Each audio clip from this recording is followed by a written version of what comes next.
Hello there, beautiful people, and welcome back to Whimsy Designs. I'm Alondra, and today we are going to be making a springtime wreath.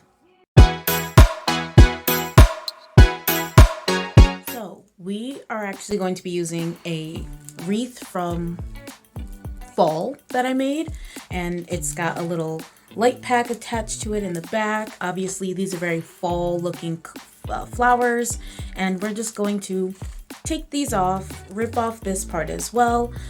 I think we'll still keep the light feature, but I am going to go for more of a kind of fairy witchy vibe. So I'm actually going to be cutting part of this, and this is just a twiggy wreath. I think I got it from the dollar store a couple years ago, and I'm going to cut it so I can make a crescent moon. And our materials, we've got a bag of just some miscellaneous flower bits. Also have moss from the dollar store. Obviously a glue gun, and I've got the Gorilla Glue Gun sticks.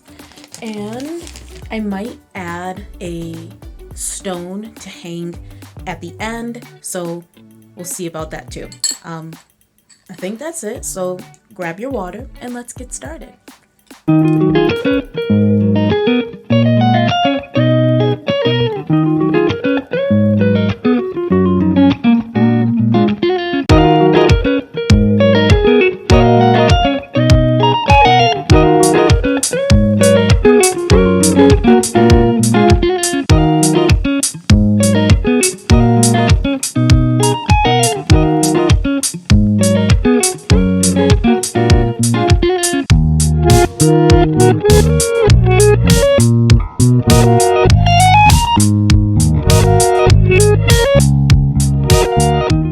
Alrighty, so as you could see, it was a bit of a struggle to get it to this point, but we are here. Definitely be careful.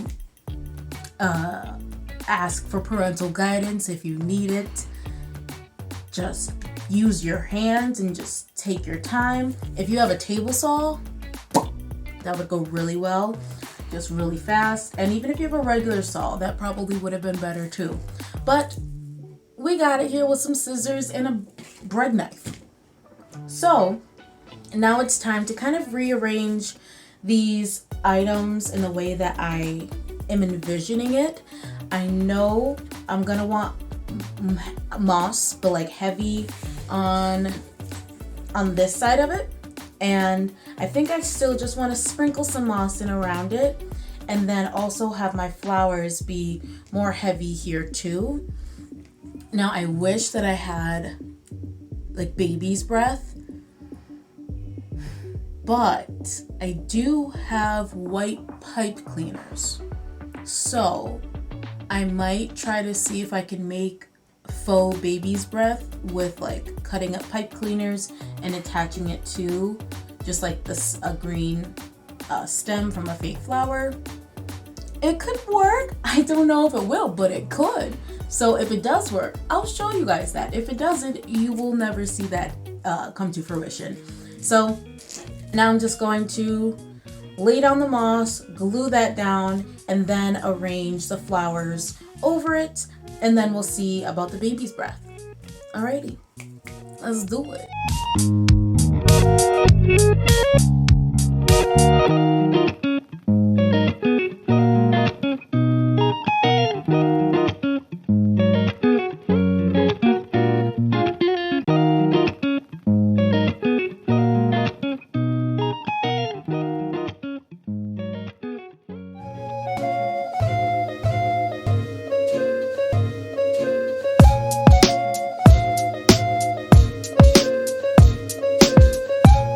Okay, so we have made it to this point. It looks beautiful, and honestly I could stop here, but I'm a little bit extra, so I'm going to do a little bit more.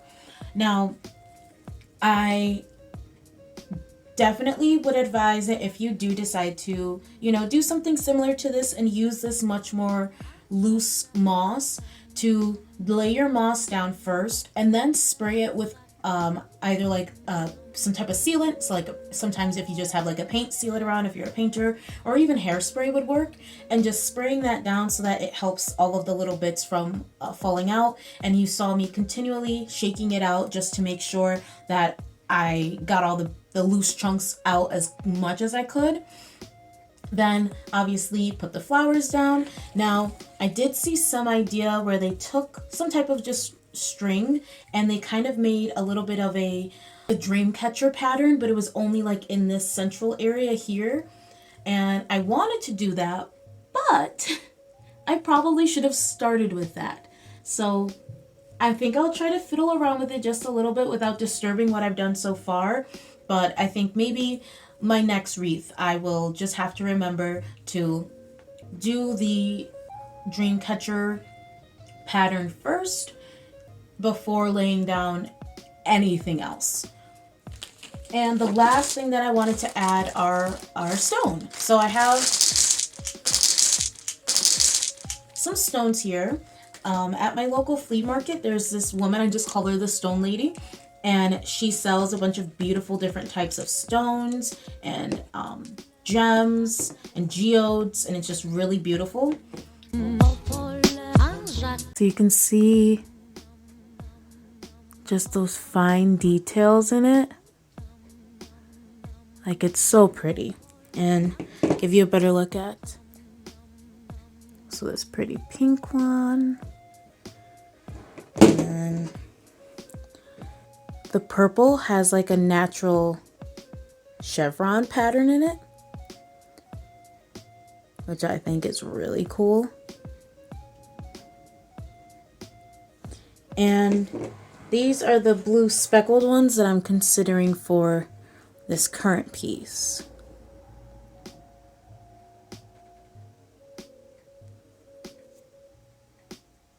So I'm thinking I'm gonna go with this one. Yeah. Oop, focus on me. There we are. Yeah. I think I'm gonna go with this one. It helps bring out the blue that's popping in here. I didn't do like mostly blue, it's really mostly green, but the pink is pretty dominant in the colors, and the blue is my like accent color. So to do this, I am going to get some wire, and I use just really thin wire for jewelry making. I have not ventured into the jewelry making world in quite some time, but that's okay. All right, so we've got the copper. I think black goes best.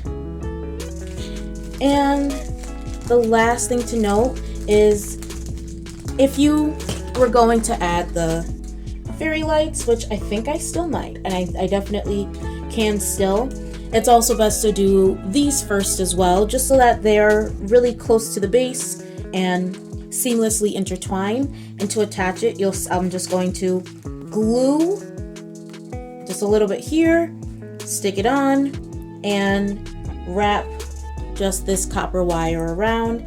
And it, because of the color of the wood mixed with the copper, it actually blends in really nicely.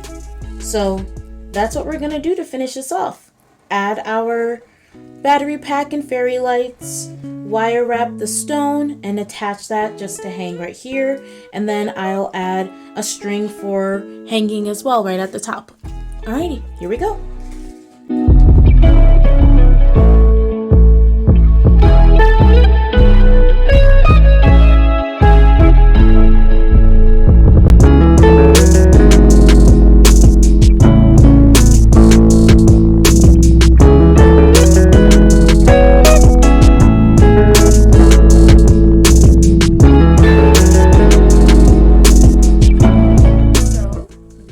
Our finished product. I have the lights on, but I also have bright lights showing at me, so it's kind of hard to see. But I think I would definitely rearrange how I have it wrapped so that the lights come up on this little C part here. But besides that, I love it. It's beautifully colored. I love how my stone just dangles freely, and I think that this would be a super fun project for you to do for all of your doors. You know, you could go crazy, get a little wild. I am actually gonna put this on my office door at work, and I think it took, about an hour, maybe less, to, you know, completely undo everything that was done to this before. So if you don't have to go through that step and you are using just a newer one, or if you find one that's actually already cut into that crescent shape, this would probably be like a 30-minute project. So I'd say give it a try, and I'd love to see what colors you choose for your flowers and how you change it up a little bit. So if you try this project out, please tag me on Instagram at simply_whimsy_designs, and you can also find me on Facebook at Whimsy Designs as well. So please let me know your thoughts about this project in the comments below, and I will see you guys in the next one. Bye!